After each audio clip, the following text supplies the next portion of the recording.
Halo calon ilmuwan, di episode kali ini, kita akan membahas salah satu hewan predator yang sangat mengerikan dan membuat kalian akan terheran-heran.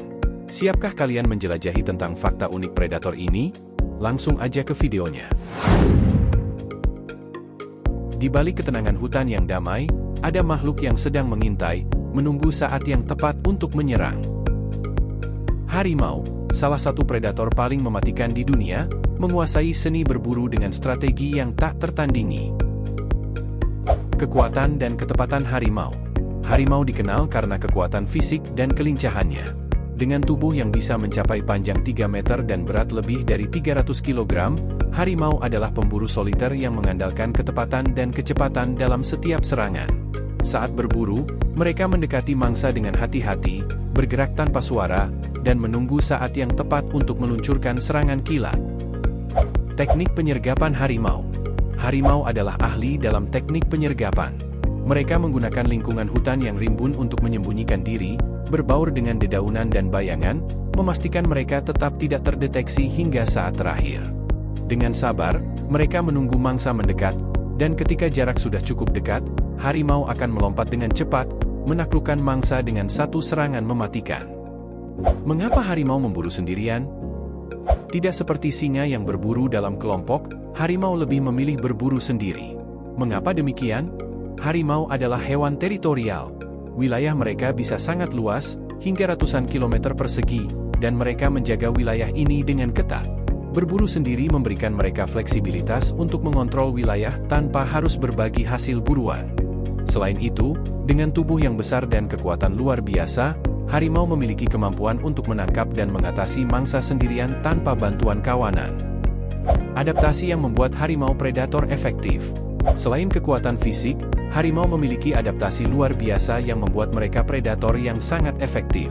Penglihatan mereka tajam, bahkan dalam cahaya rendah, yang membantu mereka berburu pada senja atau malam hari. Selain itu, bulu mereka yang belang-belang bukan hanya untuk estetika, tetapi juga untuk menyamarkan diri di antara pepohonan dan rerumputan. Corak ini memecah siluet mereka, membuat mereka hampir tak terlihat oleh mangsa. Dengan tubuh yang kuat dan lompatan yang mencapai hingga 10 meter, harimau dapat menutup jarak dengan sangat cepat, memberikan sedikit waktu bagi mangsa untuk melarikan diri. Strategi berburu di berbagai habitat. Harimau memiliki kemampuan untuk beradaptasi dengan berbagai habitat, dari hutan lebat hingga rawa-rawa dan padang rumput. Strategi berburu mereka pun menyesuaikan dengan lingkungan tempat mereka tinggal. Di padang rumput, harimau harus lebih hati-hati karena lebih sedikit tempat untuk bersembunyi. Mereka akan mendekati mangsa dari arah angin, memastikan bahwa bau mereka tidak tercium. Sedangkan di hutan yang lebih padat, harimau menggunakan setiap bayangan dan celah di antara pepohonan untuk mendekati mangsa tanpa terlihat. Waktu perburuan dan jenis mangsa. Harimau biasanya berburu di malam hari atau saat senja dan fajar, saat penglihatan mereka paling unggul dibandingkan mangsa. Mereka mengincar berbagai jenis mangsa, dari rusa, babi hutan, hingga kerbau yang jauh lebih besar dari mereka. Mereka menyesuaikan strategi berdasarkan jenis mangsa. Untuk mangsa yang lebih kecil, mereka menggunakan kecepatan dan ketepatan serangan. Sedangkan untuk mangsa yang lebih besar, mereka mengandalkan kekuatan gigitan di tengkuk atau trakea untuk melumpuhkan mangsa dengan cepat. Setelah berhasil menangkap mangsa, harimau sering menyeretnya ke tempat yang aman untuk dimakan, menjauh dari predator lain yang mungkin mencoba merebut hasil buruannya. Dengan kekuatan, kecepatan, dan strategi yang sangat efektif, harimau telah menjadi salah satu predator paling ditakuti di alam liar. Mereka adalah pemburu yang sabar, tangguh, dan selalu tahu kapan saat yang tepat untuk menyerang.